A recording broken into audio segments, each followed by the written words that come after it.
വളരെ ആനുകാലികമായി ഒരു മനുഷ്യൻ പഠിച്ചിരിക്കേണ്ടുന്ന, ചിന്തിച്ചിരിക്കേണ്ടുന്ന, അറിഞ്ഞിരിക്കേണ്ടുന്ന ഗഗനമായ വിഷയമാണ്.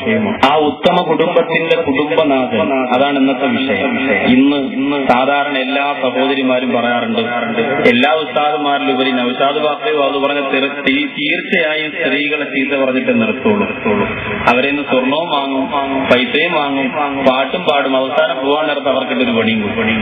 അതുകൊണ്ട് ഇപ്രാവശ്യം പണി ആണുങ്ങൾക്ക് മാറ്റിയിരിക്കുകയാണ്. നിങ്ങളെ ഇന്നത്തെ ദിവസം കേട്ടാൽ മതി. അപ്പൊ ഇന്ന് ആണുങ്ങൾക്കുള്ള വിഷയമാണ്. പെണ്ണുങ്ങൾ എങ്ങനെ ആവണം, പെണ്ണുങ്ങൾ നന്നാവണം, ഫാത്തിമ ബീവി എങ്ങനെ ആയിരുന്നു, അതല്ല ഇന്നത്തെ വിഷയം. ഇന്ന് ഒരു കുടുംബനാഥൻ എങ്ങനെയാവണം, അതാണ് ഉത്തമ കുടുംബത്തിന്റെ ഒന്നാമത്തെ നായകൻ ഭർത്താവ്. ആ ഭർത്താവ് എങ്ങനെയാകണം, ഏത് രീതിയിലാവണം, എങ്ങനെ ജീവിക്കണം, അതിനെ കുറിച്ചാണ് ഇന്നത്തെ വിഷയം. മനുഷ്യപിതാവാരാണ് ആദം നബി അലൈഹിസ്സലാത്തു വസ്സലാം. അള്ളാഹു ആദ്യമായി പടച്ച മനുഷ്യൻ ആദം നബി അലൈഹിസ്സലാത്തു വസ്സലാം. ഈ ആദം നബി അലൈഹിസ്സലാത്തു വസ്സലാമിനെ അള്ളാഹു എങ്ങനെയാണ് പടച്ചത്? അള്ളാഹു മണ്ണെടുത്ത് മുമ്പിൽ വെച്ചു.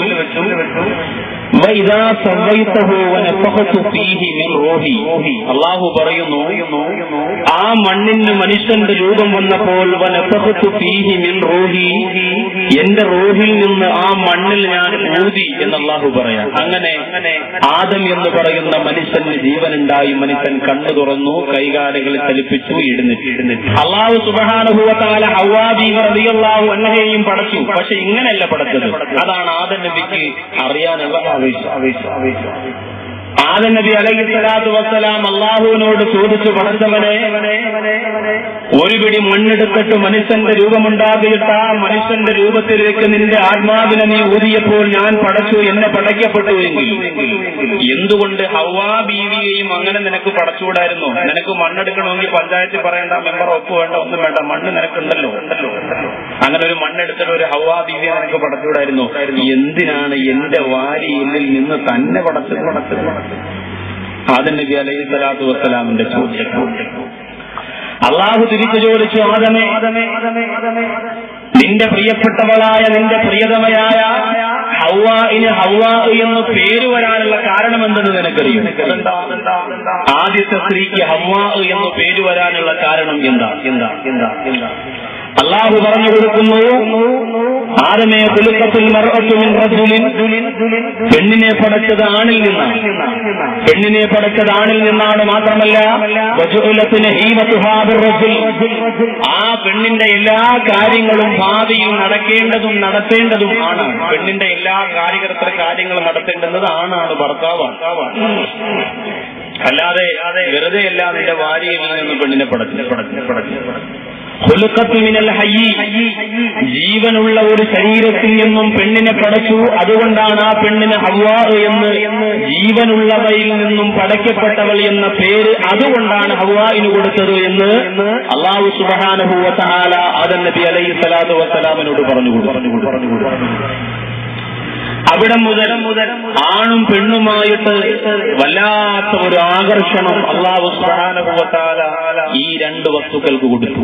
ആണ് പെണ്ണിനെ കാണുമ്പോൾ ആകർഷിക്കും, പെണ്ണ് ആണിനെ കാണുമ്പോൾ ആകർഷിപ്പിക്കും. അതിനെ, ആ ഒരു ആകർഷണത്തെ ഇസ്ലാമികമായ നിയമാവലിക്ക് മുന്നിൽ കൊണ്ടുവരുമ്പോൾ അതിന് നാം ഇടുന്ന പേരാണ് നിക്കാഹ് എന്ന്.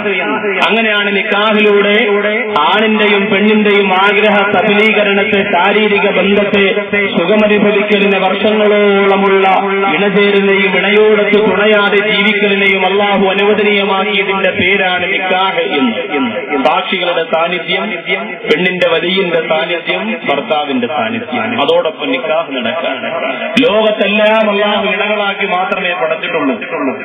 എന്റെ പ്രിയമുള്ളവരെ, നമ്മൾ ചിന്തിക്കുക, 1905 കാലഘട്ടത്തിൽ ഫ്രാൻസ് എന്ന് പറയുന്ന രാജ്യത്തില് പെണ്ണുങ്ങളെ കച്ചവടം ചെയ്യൽ അനുവദനീയമായിരുന്നു. ഭർത്താവിന് തന്റെ ഭാര്യയെ കൊണ്ടുപോയിട്ട് ഇതാ 5000 രൂപയ്ക്ക് എന്റെ ഭാര്യ നിനക്ക് തന്നിരിക്കുന്നു എന്ന് പറഞ്ഞ് കച്ചവടം ചെയ്യൽ അനുവദനീയമായിരുന്നു.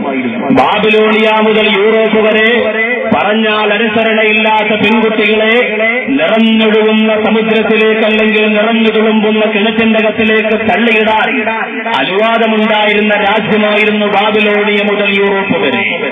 ആർഷഭാരത ഭാരത സംസ്കാരത്തിന്റെ ഈറ്റില്ലമെന്ന് പറയുന്ന സംസ്കാരം നിലനിൽക്കുന്ന സമയത്ത് പോലും ഭർത്താവ് ചത്തൊടുങ്ങിയാൽ ആളിക്കത്തിക്കൊണ്ടിരിക്കുന്ന ഭർത്താവിന്റെ ചിതയിലേക്ക് വലിച്ചെറിയപ്പെടുന്ന പെണ്ണ് പിന്തിരിച്ചുകൊണ്ട് ചിതയിലേക്ക് എടുത്ത് ചാടണമെന്ന് പഠിപ്പിച്ച രാജ്യത്താണ് റഹ്മാനുർ റഹീം. ومن آياته أن خلق لكم من أنفسكم أزواجا لتسكنوا إليها وجعل بينكم مودة ورحمة.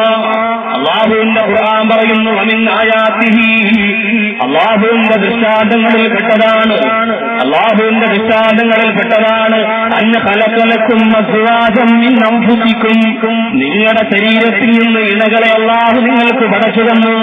പെണ്ണിനെ മാറ്റി നിർത്താൻ പറ്റില്ല, പെണ്ണിനെ അടക്കളക്കാരിയായി മാറ്റിവെക്കാൻ പറ്റില്ല, പെണ്ണിനെ വീട്ടുജോലിക്കുള്ള ഉപകരണമാക്കി യന്ത്രമാക്കി മാറ്റിവെക്കാൻ പറ്റില്ല.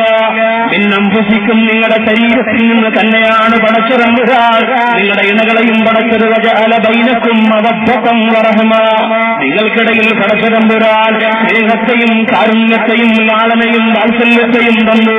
അയ്യൂബ് നബിയുടെ പ്രിയപ്പെട്ട ഭാര്യ ആ ശരീരത്തിന്റെ വ്രണങ്ങളിലൂടെ ശ്രീഫലങ്ങളൊഴുകി വരുമ്പോഴും കണ്ണുനിറയാതെ സ്നേഹത്തോടെ പുഞ്ചിരിയോടെ ആ പ്രിയതമനെ ശുശ്രൂഷിച്ചു പോരെങ്കിൽ ലോകചരിത്രത്തില് അതേപോലെ ഭർത്താവിനെ സ്നേഹിച്ച ഒരു പെണ്ണിനെ കാണാ.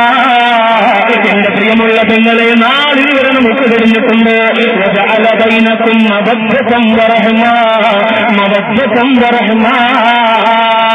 നിങ്ങൾക്കിടയിൽ അല്ലാഹു പരസ്പരം സ്നേഹത്തെ, ഇഷ്ടത്തെ, കാരുണ്യത്തെ, വാത്സല്യത്തെ, അല്ലാഹു മഹബ്ബത്തിനെ ഇങ്ങനെ വിരിച്ചു തന്നിരിക്കുന്നു എന്ന് അല്ലാഹുവിന്റെ ഖുർആൻ.